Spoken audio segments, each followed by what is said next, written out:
오늘 9월의 마지막 주 5주째 우리에게 주실 하나님 말씀을 받들어 봉독하기 원합니다. 구약 성경 예레미야서 13장 1절로 11절까지 말씀입니다. 예레미야서 13장 1절로 11절까지 말씀을 우리 한 절씩 교독하시고 마지막 11절은 합독하여 받들어 봉독하겠습니다. 여호와께서 이와 같이 내게 이르시되 너는 가서 배 띠를 사서 내 허리에 띠고 물에 적시지 말라 하시기로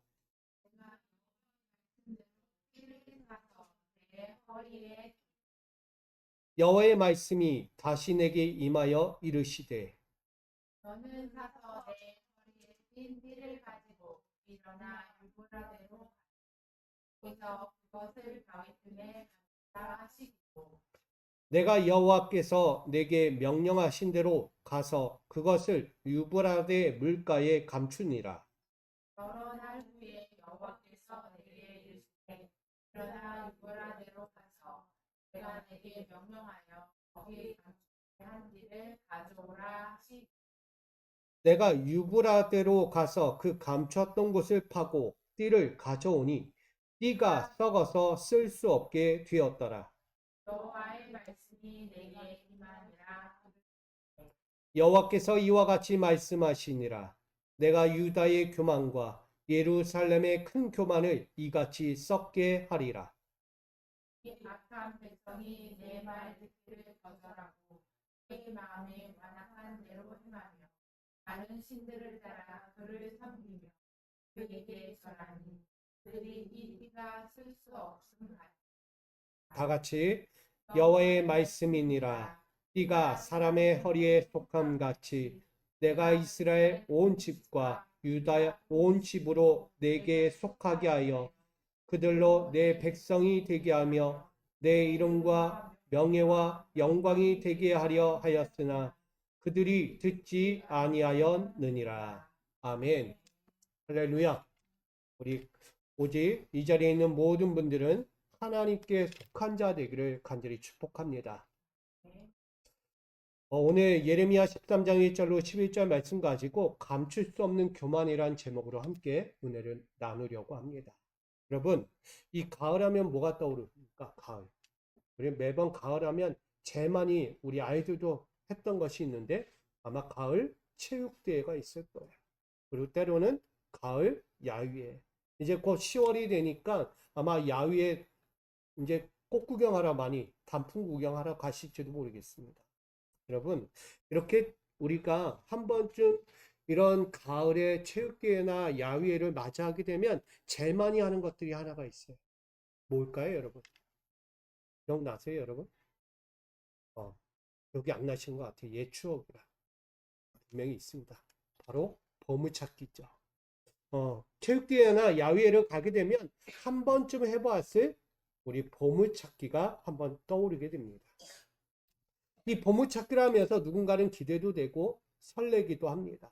그러나 반대로 기쁘기도 하지만 낙심하기도 하는 상황도 곁들이게 되죠. 선물이 적힌 쪽지를 발견하거나 꽝이 적힌 쪽지를 발견하면서 모든 감정들이 참 찾아오기도 합니다. 누구는 선물 쪽지를 받으면 와 그러는데 꽝 쪽지를 받으면 에이 하고 종이를 버릴 때가 많아요. 그렇죠. 보물찾기 하면서 여러 감정이 찾아옵니다.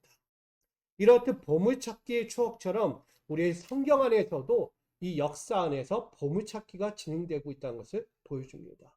성경에 무슨 보물찾기가 있을까 이러면 생각할지 몰라요. 그런데요, 성경 안에도 보물찾기가 있습니다. 여러분, 성경의 역사 안에서 보물찾기는 뭘까요, 여러분? 어떤 보물을 찾아야 할까요? 거기에는요, 언약의 말씀이라는 보물찾기입니다. 언약의 말씀, 그것은 바로 레위기 26장 12절에 전하고 있습니다. 나는 너희 중에 행하여 너희 하나님이 되고 너희는 나의 백성이 될 것이니라. 아멘. 이게 바로 언약의 말씀이에요. 히브리서 8장 10절에도 이렇게 증거합니다. 같이 읽습니다. 또 주께서 이르시되 그날 후에 내가 이스라엘 집과 맺을 언약은 이것이니 내 법을 그들의 생각에 두고 그들의 마음에 이것을 기록하리라. 나는 그들에게 하나님이 되고 그들은 내게 백성이 되리라. 아멘. 성경 안에서도요, 보물찾기가 분명히 있었어요. 그게 바로 언약의 말씀. 나에게, 우리에게 뭐가요? 하나님이 되시는 거예요. 그리고 하나님에게 우리는 그의 백성이 되는 것. 이 언약의 백성이 우리에게는 날마다 보물찾기였다는 것을 분명히 성경의 역사 속에 말하고 있습니다. 그러니까 이스라엘의 보물찾기가 바로 그거예요. 이스라엘의 하나님을 찾는 것이 보물찾기였고 그의 백성으로 사는 것이 그들의 보물찾기였습니다. 그 근원의 언약들을 찾았을 때 그들은 기쁘고 평안했습니다. 그런데 그 언약들을 찾지 못하고 잃어버리게 되면 낙심하고 고통의 세월을 경험할 수밖에 없었다는 것입니다. 그래서 그들의 신앙은 이 언약의 말씀을 날마다 찾아야만 했다는 것입니다. 예레미야 11장 4절 오늘 본문에도 이렇게 증가합니다. 이 언약은 너희 조상들을 새 풀무 애굽 땅에서 이끌어내던 날에 그들에게 명령한 것이라. 곧 내가 이르기를 너희는 내 목소리를 순종하고 나의 모든 명령을 따라 행하라. 그리하면 너희는 내 백성이 되겠고 나는 너희의 하나님이 되리라. 아멘. 이스라엘에게 영원한 보물찾기예요. 끊임없이 찾아야 할 하나님. 그리고 그들은 그의 백성이 되어야 하는 것이었어요. 언약의 명령이 떨어질 때마다 이스라엘 백성들은 그 보물찾기를 하듯 그 인생의 여정에서 하나님을 찾아야만 했습니다. 그런데 하나님을 찾지 않는 그 순간 그들에게 찾아온 것이 너무나 많았어요. 하나님 찾기를, 아니 보물찾기를 포기하는 순간 뭐가 왔느냐? 저주가 찾아왔다는 거예요. 그들에게. 그들로 하나님의 나라 모든 땅에서 그들의 삶에서 풍성함을 얻을 그들이 하나님을 찾지 않는, 보물찾기를 하지 않는 그 순간 그들에게 찾아온 것은 재앙 그리고 수치가 찾아왔다는 것입니다.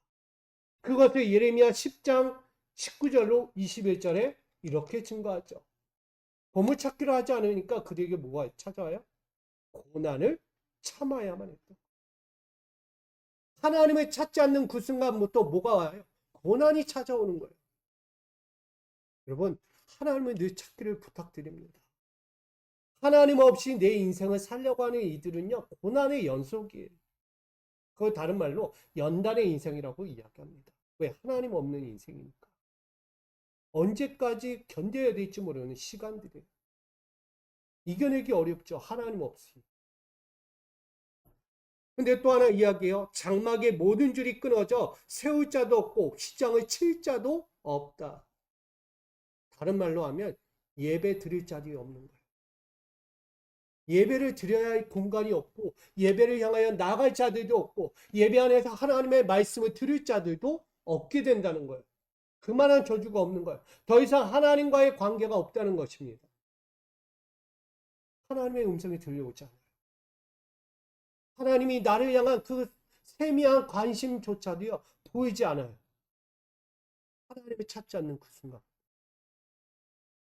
마지막으로 형통하지 못하여 모든 양떼는 흩어졌다. 그렇게 자신들이 여기던 모든 환경들이요, 산산조각 나는 거예요. 내가 지금껏 누렸던 영광, 내가 그렇게 바라던 기회들이 하나하나 사라져가는 것을 보게 됩니다.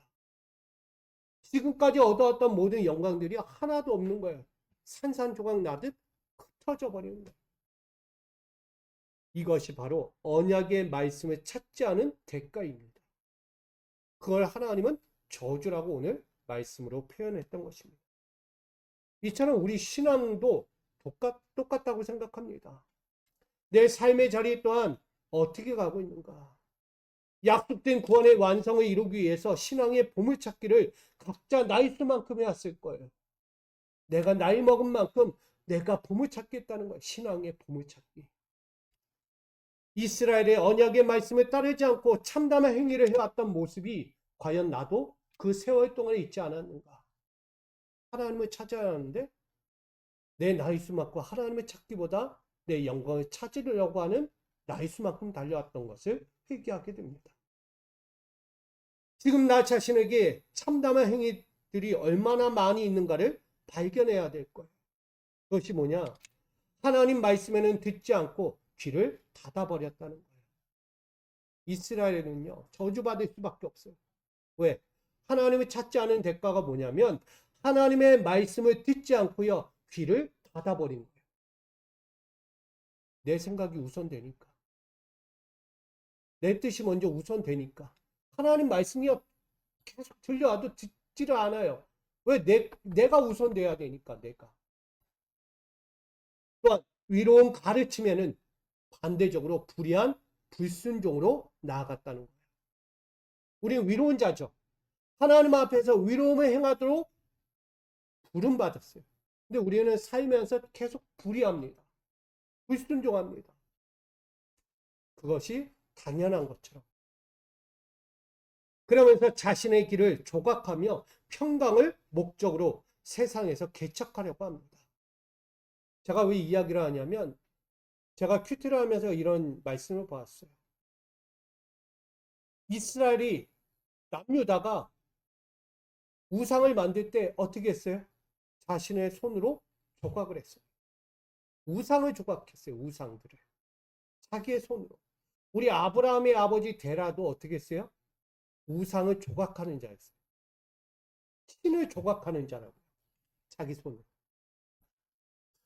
이 유다가요. 그런 것 같은 거예요. 조공이 되어가지고 우상들을 하나하나 조각해가는 거예요.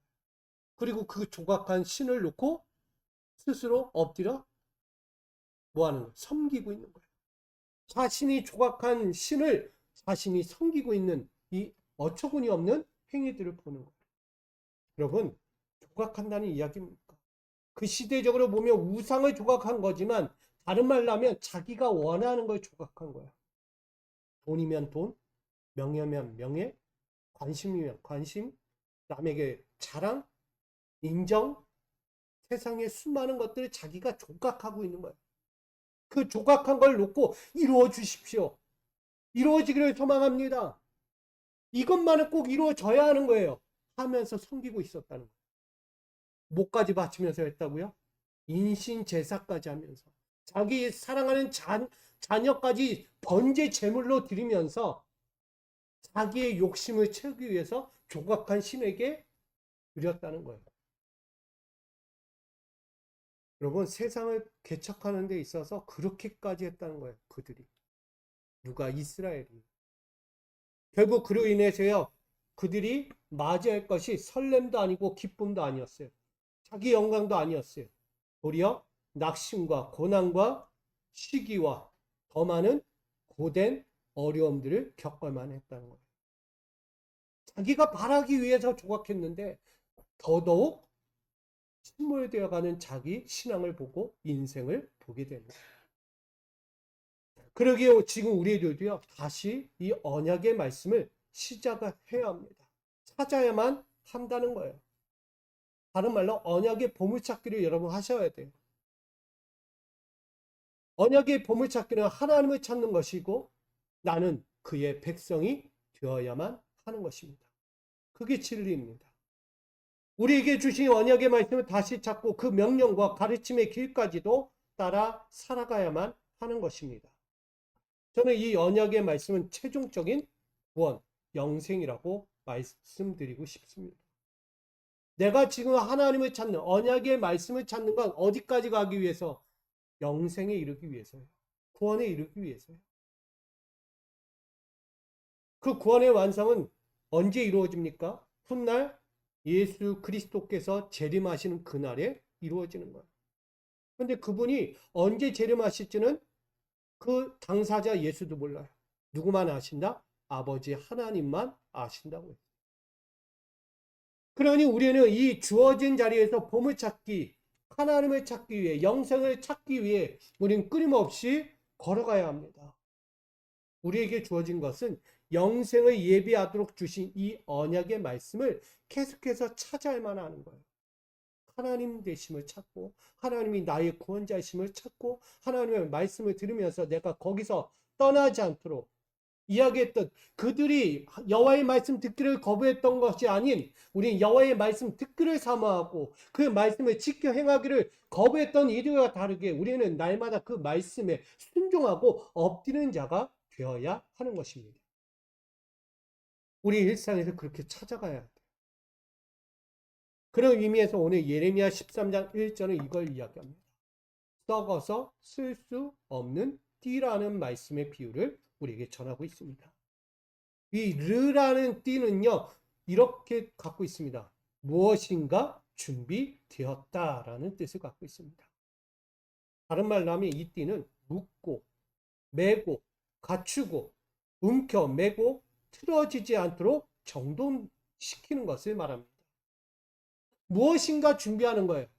그래서 나는 묶고, 갖추고, 정돈되고, 움켜 매면서 가야 하는 신앙이라는 거예요. 그것을 어떻게 했느냐? 제사장들에게 임의한 거예요. 제사장들이 입는 에봇 위에 뭘 거치죠? 배띠라고 이야기하는 거예요. 배띠. 그게 바로 제사장에게 띄우는 허리띠라는 것입니다. 이 허리띠는 무엇을 이야기하느냐? 거룩함과 영화를 이야기합니다. 그래서 이스라엘에게 명령한 것은요, 이 제사장이 입은 이 에봇의 띠를 결코 하찮게 여기거나 가볍게 여기거나 이것을 함부로 여겨서는 안 된다고 이야기합니다. 제사장이 그걸 함부로 여기면 안 되는 거예요. 모든 갖춰진 예복에 그 걸쳐진 하나하나 그 모든 것을요, 소중하게, 귀하게, 또한 거룩하게, 온전하게, 합당하게 여겨야 돼요. 특별히 이 허리띠에 대해서 이야기합니다. 이 허리띠는 거룩함과 영화예요. 이것을 이스라엘 백성들에게 명령할 때는 에베소서 6장 14절에 이렇게 근거하여 또 한번 말씀하기도 합니다. 그런즉 서서 진리로 너희 허리띠를 띠고 라고 이야기해요. 여기에 너희 허리띠를 띠고 라고 이 말씀은요, 붙들어 매야 한다라는 거예요. 지금도 여러분들 허리띠 하신 분들이 있고 안 하신 분도 있어요. 허리띠를 한 거와 안 한 거의 차이는 엄청납니다. 우리 남성들은요, 허리띠를 안 하면 왠지 모르게 허전해요. 뭔가라도 의심될 만큼 벗겨질까 의심될 만큼 허리띠를 안 하면 왠지 찜찜하듯이 생각될 때가 많아요. 저도 허리띠 할 때요, 허리를 그냥 가볍게 하잖아요. 그냥 배가 들어갈 정도로 꽉 쪼맵니다. 허리띠를. 그래도 허리가요, 점점 풀어져요. 허리띠가. 왜? 점점 느슨해진다는 거예요. 허리띠 자체가. 시간이 흐르고 세월이 흐르면 이 허리띠가요, 꽉 조이던 것도요, 점점 스무스해지는 거예요. 이게 조임새가 약해진다는 거예요. 그러니까 점점 허리띠가 풀어지는 거예요. 뭘 이야기하냐면, 오늘 이 거룩함과 영화의 삶을 살기 원한다면 이 진리라는 이 허리띠를 결코 가볍게 그냥 대충 매지 말아야 한다는 뜻을 말하고 있는 거예요. 이걸 다른 말로 한다면 성실과 충실함으로 자신을 붙들어 매야 한다라고 말합니다. 이 허리띠가 뭐라고요? 성실과 충실함. 충성이에요. 충성. 성실과 충성. 이스라엘은 이 거룩함과 영화를 위해서 성실과 충성으로 준비되어야 한다는 사실을 강조하고 있는 것입니다. 그런데 그렇지 못한 이스라엘의 문제를 오늘 이 허리띠를 통해 보여주고 있어요. 하나님께서요, 예레미야에게 이렇게 말씀하세요. 너는 띠를 사서 허리에 차고 그것을 물에 적시지 말라고 오늘 본문 1절에 증거하고 있습니다. 허리띠를 사래요. 갑자기 왜 허리띠를 이 예레미야에게 말하고 있을까? 그리고 얼마 후에 그 허리띠를 풀어서 너는 유브라데 물가로 가서 그것을 감추라 라고까지 말씀합니다. 근데 이 유브라데라는 곳을 좀 잠시 봐야 합니다. 유브라데, 이 뜻은 흐르다라는 뜻을 갖고 있습니다. 이 유브라데는요, 우리가 잘 알고 있는 4대 강이에요.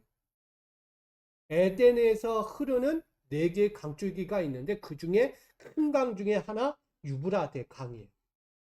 그곳에 가서 이 허리띠를 감추라는 거예요.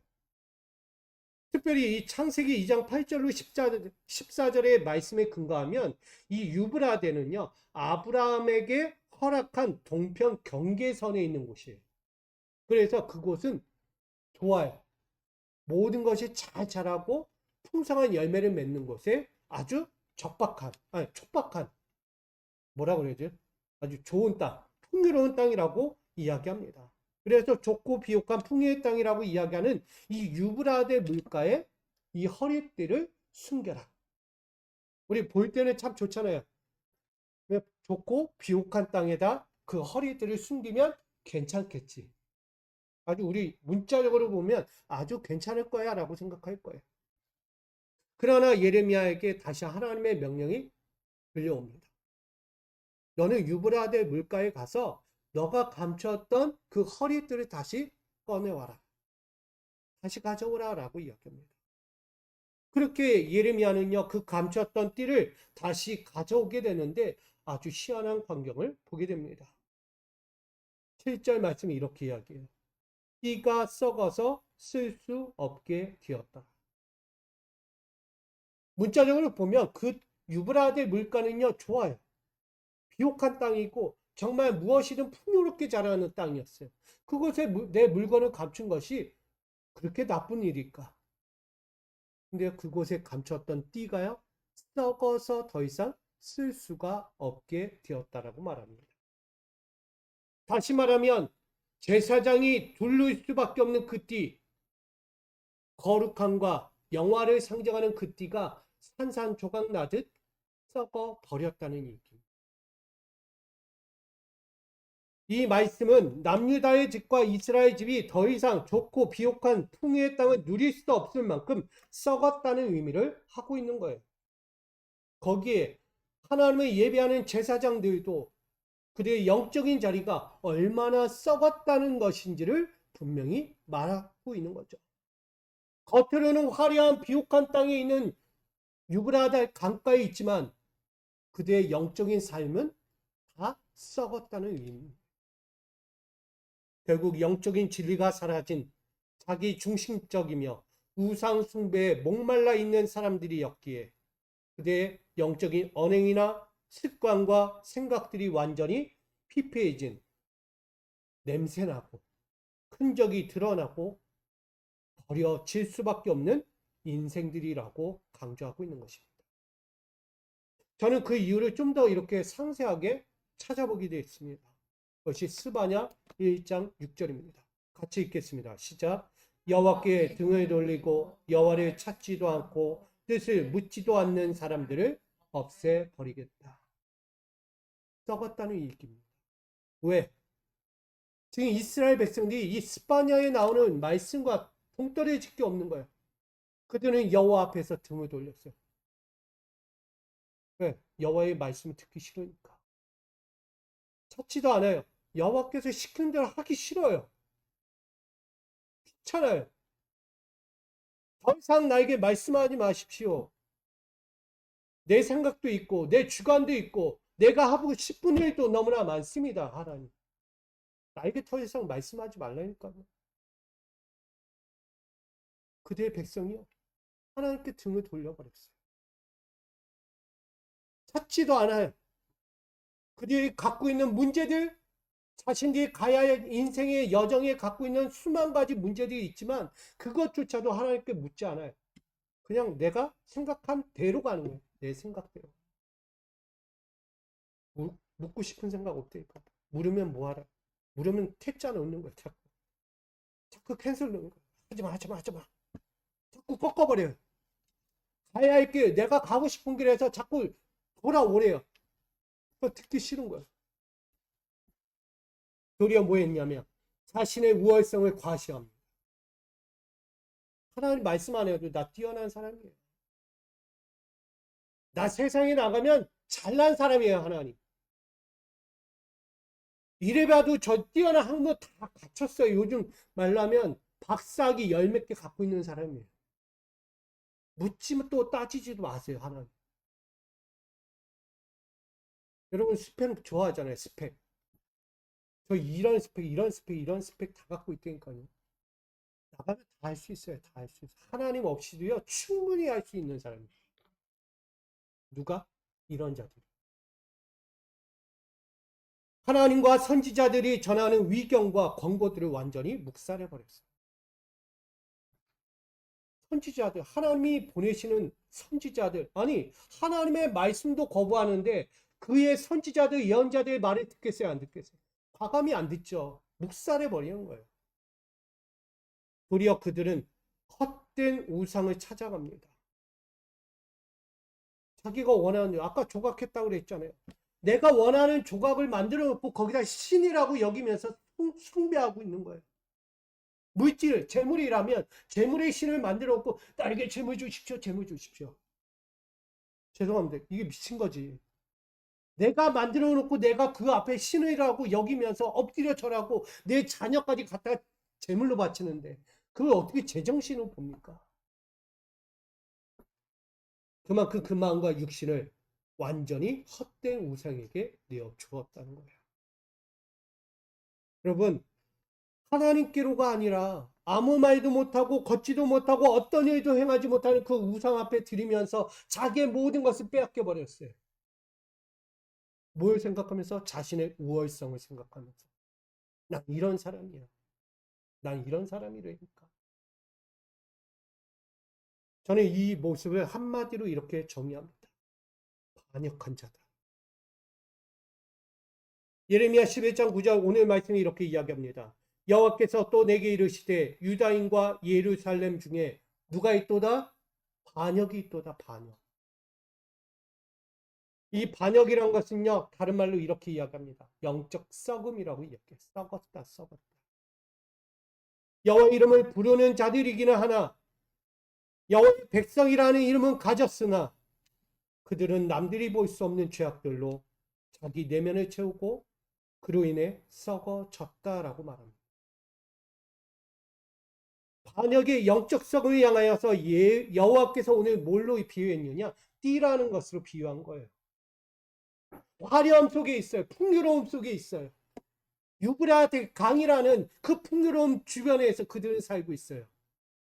근데 그곳에 숨겨둔 띠는 거룩함과 영화라는 충만한 풍요의 그 은혜가 뭐였어요? 보는 순간 완전히 썩어버렸다.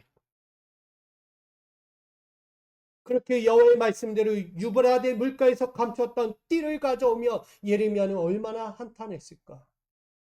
눈물이 쭉 흐르는 거예요. 뭘 생각하니까? 유다의 집과 예루살렘의 집을 보니 너무나 고통스러운 거예요. 눈물을 또 흘리게 되는 거예요. 암담한 현실을 맞이한 예레미야는요. 도저히 이것을 눈뜨고 볼 수 없어요. 저 자그마한 띠 하나조차도 누구를 보여요? 유다의 집과 예루살렘을 보이는 거예요. 하나님의 백성들이 보이는 거예요. 여러분들은 지금 어때요? 이 베옷의 띠가 썩었다는 이 말씀을 보면서 여러분은 누가 떠오릅니까? 떠올라야 돼요. 내 사랑하는 자리에 떠올라야 되고요. 내 사랑하는 교회가 떠올라야 되고 내가 사랑하는 이 땅과 이 나라와 이 세계가 떠올라야 합니다. 떠오르지 않는다면 여러분 영적인 무감각이에요. 이 자그마한 허리띠 하나를 보면서도 이 썩어짐을 보면서도 안타까움과 피통의 눈물을 흘릴 수 있는 여러분이 되어야 합니다. 서두에 이야기했잖아요. 로잔 대회. 아니 동성애 왜 우리는 눈물을 흘리지 않습니까? 그냥 그런가 보다? 아니에요. 눈물을 흘려야 돼요. 이 비통한 세계 가운데서 헛된 죄송해요. 짓거리를 하고 있는 거 이거는 말도 안 됩니다. 이 유브라데 물가에 결코 숨길 수 없는 이 띠를 왜 하나님은 그곳에 띠를 숨기라고 했을까? 잘 보세요. 비옥한 땅이지만 그곳에 뭐가 있죠? 물이 흘러요. 물이 흐른다는 거예요. 거기는 습기가 발생합니다. 결코 어떤 것도 거기엔 있을 수가 없어요. 수분이 있는 곳에 당연히 흡수돼요. 그 수분이 흡수되는 순간 그 띠는 썩어 문드러지는 거예요. 가죽이 벗겨지는 거예요, 완전히.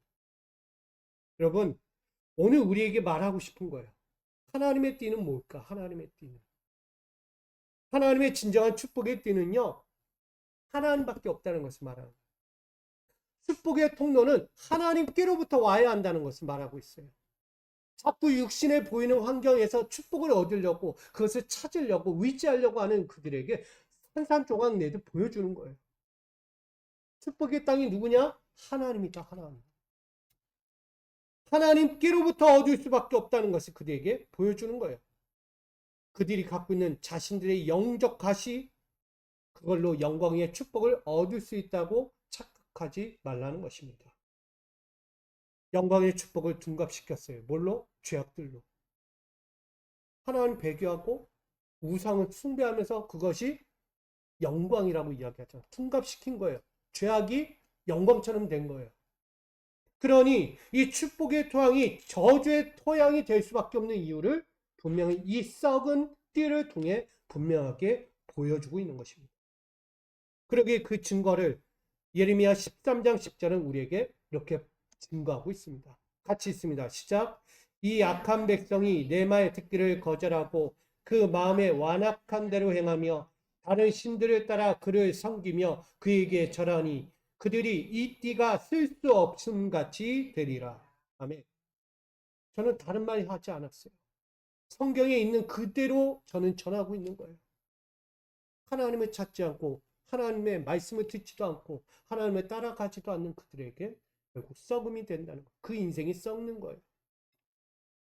남유다의 집과 예루살렘 집이 자랑스럽게 여겨졌지만 이제는 더 이상 자랑스럽지 않아요.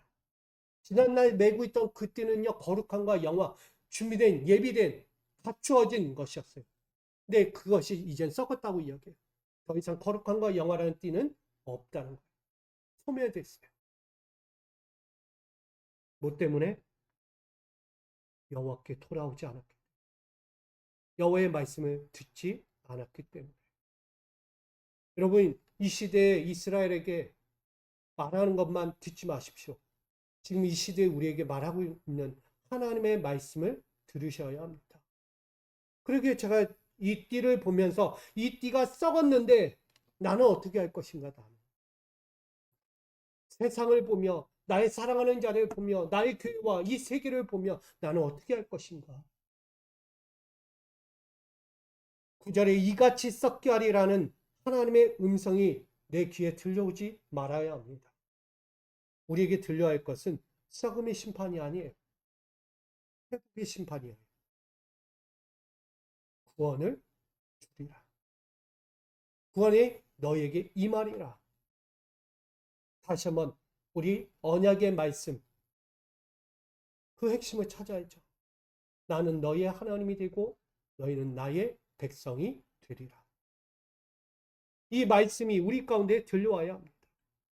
근데 이 말씀이 들려오지 않고 보여지지 않고 찾지를 않는다면 우린 결국 마지막 썩음의 심판 앞에 서게 되는 거예요. 썩음의 심판은 뭐예요? 결국 지옥이에요. 영벌에 처하게 되는 것입니다.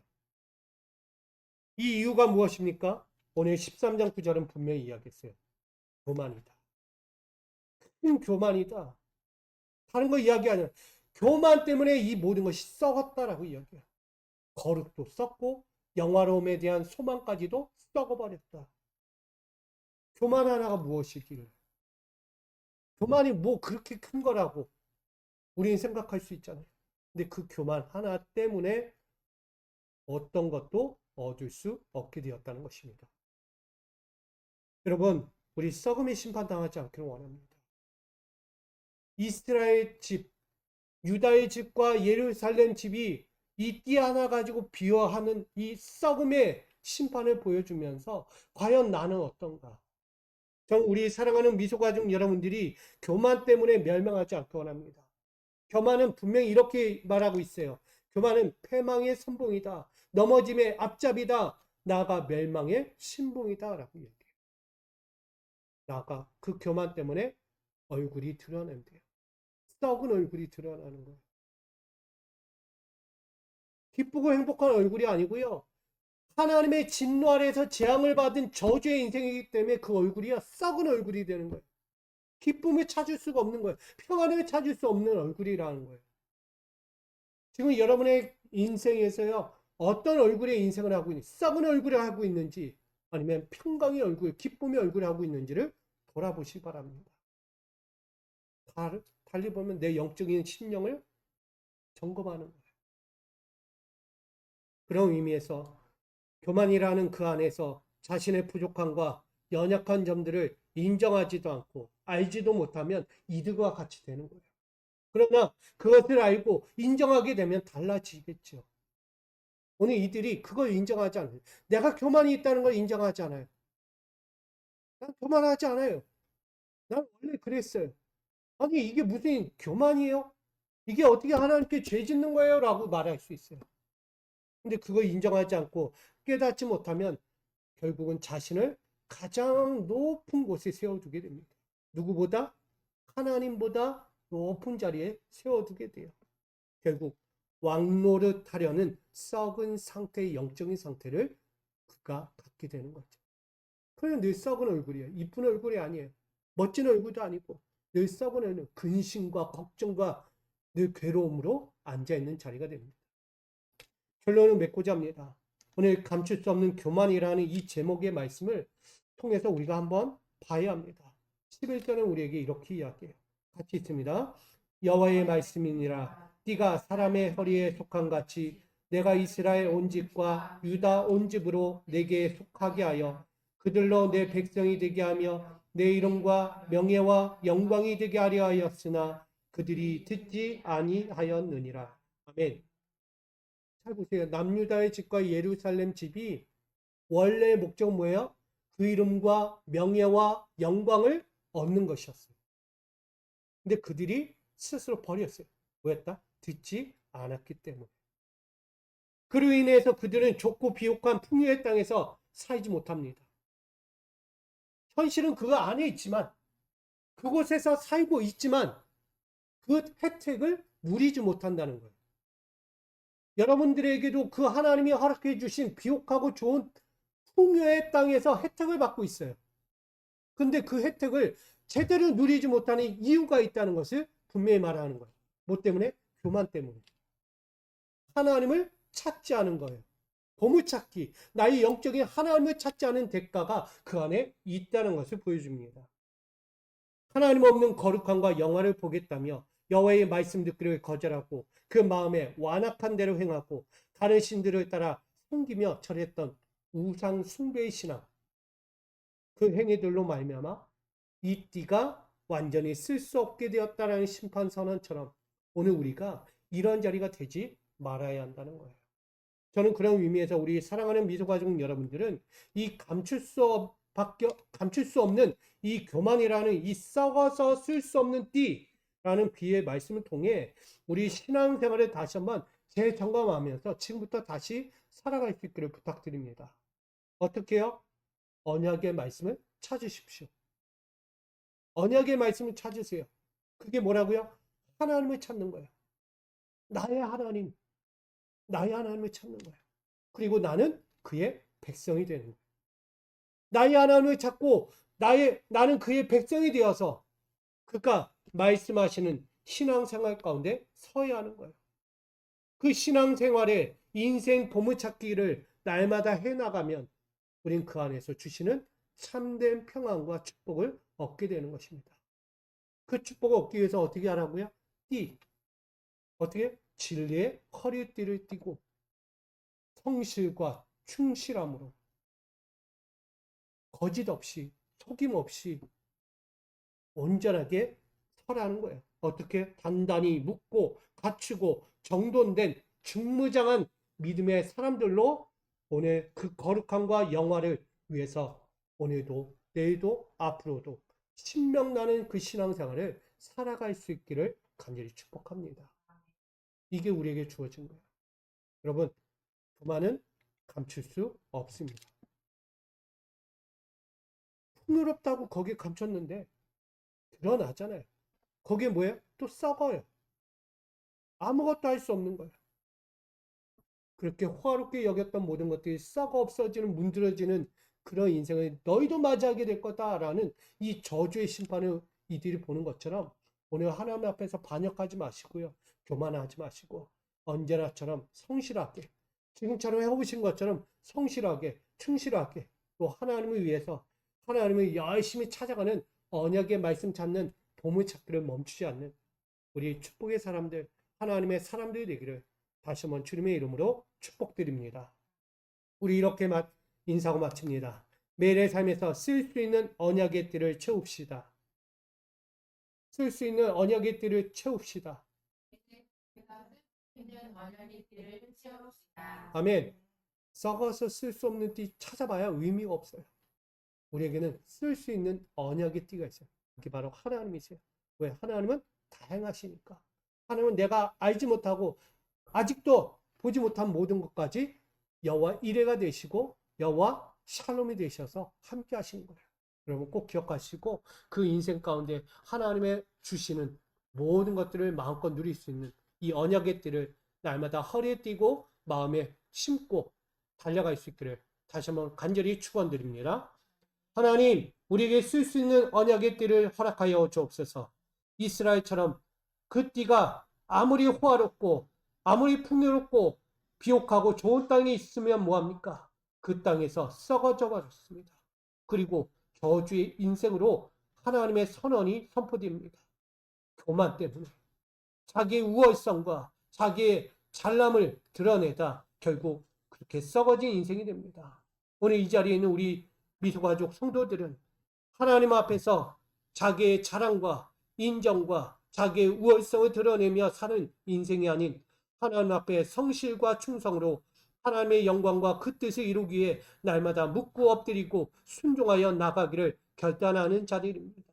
주여, 이들의 신앙 가운데 그 영적인 신앙 가운데 찾아와 주셔서 이들을 하나님의 언약 말씀 가운데서 주시고자 하는 그 영원한 축복을 마음껏 누리며 그 거룩함과 영화의 삶을 마음껏 이루어가며 살아갈 수 있도록 우리 사랑하는 자들 위해 축복하여 주시옵소서. 썩지 아니할 믿음으로 날마다 걸어갈 줄 믿으며 예수 그리스도의 이름으로 기도하옵나이다. 아멘.